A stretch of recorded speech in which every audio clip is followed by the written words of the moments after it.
श्री स्वामी समर्थ ब्रह्मांड नायक या चॅनलमध्ये तुमचं पुन्हा एकदा नवीन व्हिडिओमध्ये खूप मनापासून स्वागत आहे। तर तुमच्या घरामध्ये या वस्तू जर तुम्ही धूर करून जर जाळल्या तर तुमच्या घरामध्ये जी असलेली निगेटिव्हिटी असेल, भूत बाधा प्रेत यांची जी निगेटिव्हिटी असेल तर ते सगळेही तुमच्या घरातून पळून जाईल। तर व्हिडिओला सुरुवात करते, व्हिडिओ शेवटपर्यंत नक्कीच बघा। तर तुम्ही तुमच्या घरातल्या नकारात्मक शक्तींना नष्ट करू शकता अगदी मुळासकट। तर हे कसं करायचं, कुठे करायचं आणि कोणते साहित्य लागतात आणि कोणत्या दिवशी करायचं हे सर्वही मी आज तुम्हाला आजच्या व्हिडिओमध्ये सांगणार आहे। तर त्यासाठी व्हिडिओ शेवटपर्यंत नक्कीच बघा। तर आपल्याकडे दोन प्रकारच्या ऊर्जा असतात। पहिली ऊर्जा असते ती सकारात्मक असते आणि दुसरी जी ऊर्जा असते ती म्हणजे नकारात्मक, म्हणजे पॉझिटिव्ह एनर्जी आणि निगेटिव्ह एनर्जी असं आपण म्हणत असतो। तर आता सकारात्मक हे तिचे चांगले काम करते, तर नकारात्मक ही त्या व्यक्तीचे सर्वही नकारात्मक घडवत असते किंवा तिच्या आयुष्यामध्ये तिचं वाटोळं करत असते। तर आपल्या जीवनाला चांगले करण्यासाठी किंवा जीवनाला सकारात्मक ऊर्जा करण्यासाठी पॉझिटिव्हिटी एनर्जी तिला बोलली जाते। तसेच या उलट जेव्हा कोणी एनर्जी आपल्याला दुःखात जी जी कोणती एनर्जी आहे जी आपल्याला दुःखात तसेच नुकसान करते, आपल्याला बर्बाद करते, त्याला आपण निगेटिव्ह एनर्जी असं म्हणत असतो। तर आपल्याला कुणाची हाय लागली असेल, कोणी तुमच्यावर तंत्रमंत्र केले असेल, कोणी तुमच्यावर भात सोडला असेल, कोणी तुम्हाला स्मशानी तंत्रमंत्र केले असेल किंवा कोणता जादूटोणा केला असेल तुमच्यावर जर केला असेल अशा प्रकारे, तसेच आपले वनस्पती ज्या आहे झाडे झुडपे तेही यामध्ये मोडतात।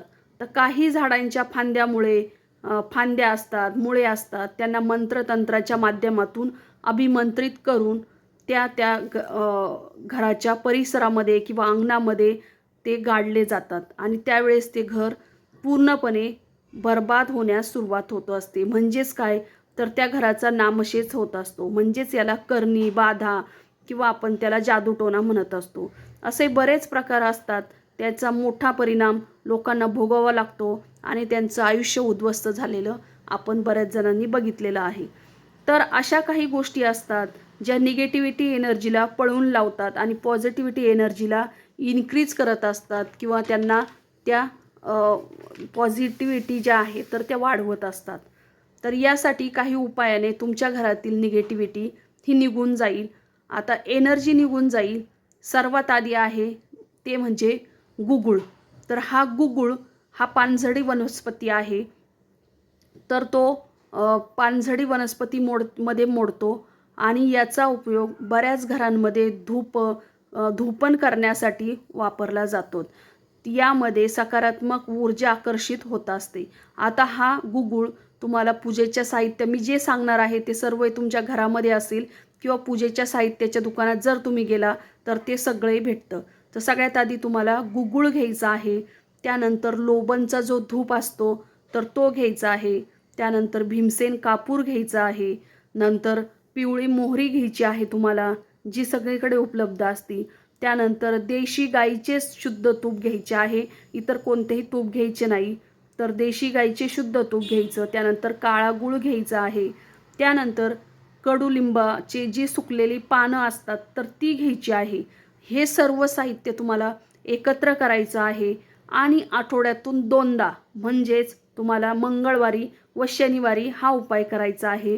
हे सर्वही एकत्र मिक्स करून तुम्हाला याचा धूप बनवायचा आहे, तुमच्या घरामध्ये पेटवून द्यायचं आणि त्याचा जो धूर असेल तो तुमच्या घरातील चारही कोपऱ्यांमध्ये, सगळ्या खोल्यांमध्ये, अगदी कानाकोपऱ्यात जाऊन तो धूप तुम्हाला असा फिरवायचा आहे। जेणेकरून तुमच्या घरातील जी कुठे निगेटिव्हिटी असेल किंवा जी काही आडलेली जी बाधा केलेली असेल, करणी केलेली असेल, ती सगळी या धुपाच्या सहाय्याने तुमच्या घरातून निघून जात असते। बऱ्याच वेळा जुन्या पुराण्या म्हणजे याच्यामध्ये का लोक हे अशा पद्धतीने धूप दीप जाळूनच अशा प्रकारची एनर्जी ही काढत असायचे। तर अशा पद्धतीने तुम्हाला हा उपाय करायचा आहे। त्यानंतर तुमच्या घरात एखादी आजारी व्यक्ती जर असेल तर त्या आजारी व्यक्तीवरूनही हे सर्व मिक्स केलेलं साहित्य त्याचा धूप करायचा आणि 7 वेळेस डोक्यापासून तर खाली पायाच्या नखापर्यंत 7 वेळेस उतरून त्याच्या अंगावरून तो धुपारा फिरवायचं आहे. तर असं केल्यानंतर ती व्यक्ती पूर्णपणे तिच्या अंगातली जी काही निगेटिव्हिटी आहे तर ती निघून जात असते आणि ती व्यक्ती म्हणजे तुमचं घर हे आनंदी व्हायला सुरुवात असतं. कारण कोणतीही शक्ती ही खूप दिवस टिकत नाही. काही काळानंतर तिचा प्रभाव कमी होत असतो आणि त्यानंतर तुमचं आयुष्य चांगलं सुखकर होत असतं. तर नक्कीच असा हा उपाय करा. श्री स्वामी समर्थ.